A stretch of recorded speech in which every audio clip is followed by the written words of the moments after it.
2 jours de travaux en atelier, de franches discussions et des séances en plénière et en commission durant lesquelles autorités, acteurs de la société civile et de l'éducation nationale planchent sur l'éducation. Résultat des réflexions, des remarques, des propositions et des recommandations en vue de l'amélioration du système éducatif ivoirien. Comment s'arranger pour que l'enseignant, les encadreurs et les chefs d'établissement rentrent en possession de ces tests et qu'ils les appliquent effectivement. Ce n'est pas aussi compliqué que cela. C'est véritablement ce que je retiens. Et notre nœud de satisfaction, c'est quand on demande ça au chef d'établissement de présenter son contrat d'objectif. Je dis, mais c'est extraordinaire. Les assises des États généraux de l'éducation nationale, une réussite selon les autorités présentes. Les autorités régionales ont reçu des termes de référence avec un agenda, un descriptif clair. Et donc, ils se sont employés à respecter toute la méthodologie précisée dans ces thèmes de référence, si bien que les travaux depuis hier se sont déroulés comme il se devait. Un sentiment partagé par l'ensemble des participants. L'école appartient à la communauté. Nous, parents d'élèves, je suis enseignant, c'est vrai, mais je suis d'abord parent d'élèves, nous devons nous impliquer dans l'école. Les états généraux de l'école ivoirienne, lancés par la ministre de l'Éducation nationale Mariétou Koné, en sont la garantie d'une école ivoirienne de qualité.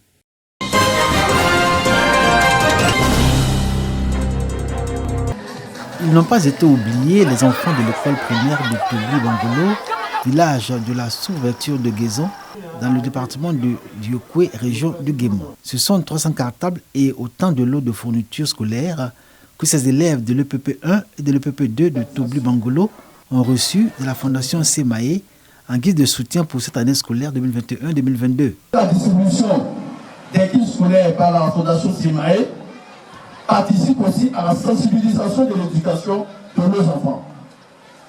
C'est dans ce cadre-là qu'elle fait l'effort chaque année de se battre et venir en aide à ses parents. Soyez donc fiers, chers parents. Les enfants de tous les niveaux du primaire ont bénéficié de fournitures scolaires et d'un cartable au nom de Nadine Bla, conseillère économique et sociale et présidente de la Fondation Semaé. Flavien Bouot, qui l'a représenté à la cérémonie, indique que ce don est une contribution à l'amélioration de la scolarisation et à une éducation de qualité des enfants, en particulier les jeunes filles, dans la région du Guémon. L'acte s'inscrit dans les objectifs de la Fondation Semaé.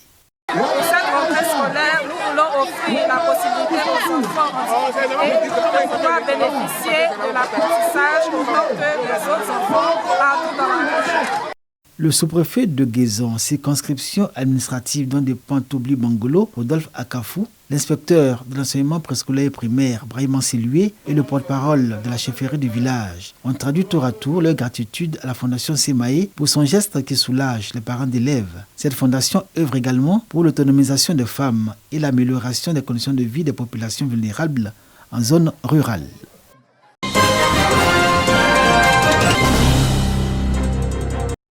Ils sont au nombre de 280 enfants âgés de 9 à 14 ans, issus de 8 villages qui viennent d'être retirés des champs de cacao pour être remis sur le chemin de l'école, dans la région de la Nawa. Dans le cadre du projet Work on No Child Business, entendez, le travail, c'est pas l'affaire des enfants.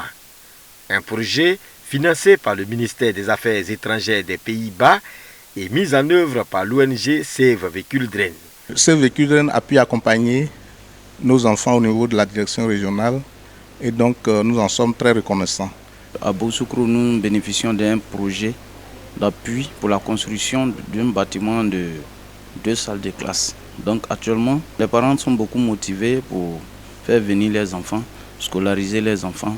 Nous avons un grand volet sur l'éducation qui consiste à prendre les enfants de 9 à 14 ans qui sont des enfants à risque, qui n'ont jamais été à l'école ou qui ont décroché de façon précoce et à travailler avec eux sur mode accéléré et à les reverser à l'école formelle. Avant d'être reversés à l'école formelle en classe de CP1 et CP2, ces enfants ont bénéficié des cours dans des classes passerelles encadrées par 8 bénévoles. Le point de cette première vague au titre de l'année 2021 de ce projet a été fait à Soubré au cours d'un atelier. Avec des résultats encourageants, le projet va s'étendre à 28 villages. 1025 enfants seront concernés, toujours dans la région de la Nawa.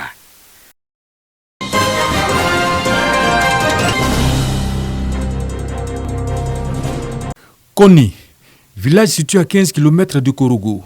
Les producteurs de cajou du Poro reçoivent une formation sur les bonnes pratiques agricoles. Au programme et branchage, labour et distanciation entre les anacadiers. Une initiative du président de l'Union régionale des sociétés coopératives d'Anacad du Poro, UREPSCAP. En invitant les paysans à cette séance de formation, le président de cette structure entend passer un message fort aux producteurs de la région. Produire plus en visant la qualité. Le président nous a appris à nettoyer les champs, à labourer aussi, et puis à coiffer les arbres pour qu'on gagne aussi beaucoup de production. Il faut entretenir le champ, il faut enlever les herbes. Bon, maintenant labourer le champ pour que les arbres puissent donner beaucoup. Cette formation est la première du genre. Les producteurs ont pris l'engagement d'appliquer les techniques apprises dans leur champ. Je viens de larguer l'arbre pour permettre une distance normale, permettre l'aération. C'est ce que nous a appris. Il faut déjà garantir la production. Donc la garantie de cette production, ça passe par les bonnes pratiques agricoles. Et donc c'est à nous maintenant, en tant qu'organe, union, de mettre à la disposition des différents producteurs le minimum d'outils qui puissent leur permettre d'entretenir le mieux leur plantation. Il est prévu une formation similaire avec les femmes productrices de cajou du Poro. L'Union régionale des sociétés coopératives d'Anacad du Poro a vu le jour le 7 mai 2021. La fêtière régionale est forte de 52 sociétés membres. Sa mission est essentielle, rassembler tous les producteurs de la région autour d'un idéal commun, la professionnalisation du secteur en vue de la mise en place d'une interprofession Anacad forte et compétitive en Côte d'Ivoire.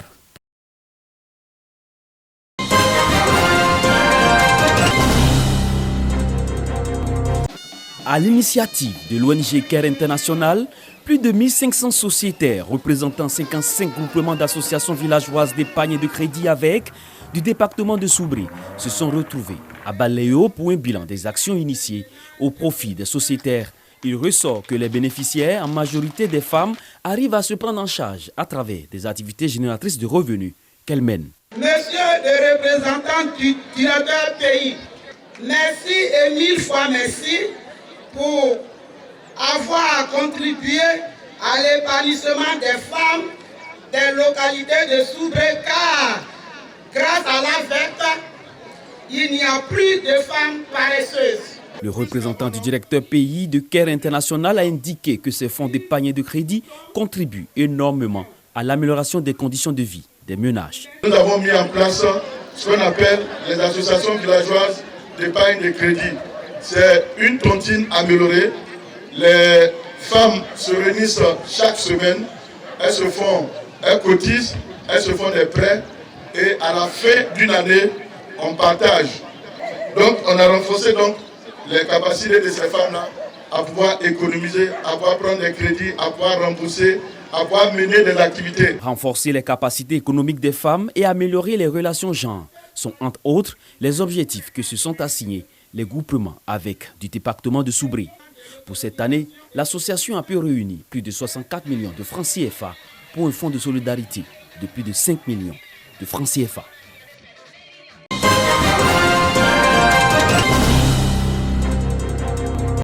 Des cartons d'huile et de savon aux enfants vulnérables, pensionnaires du centre Jubilé de Korogo et aux prisonniers de la maison d'arrêt et de correction de ladite ville.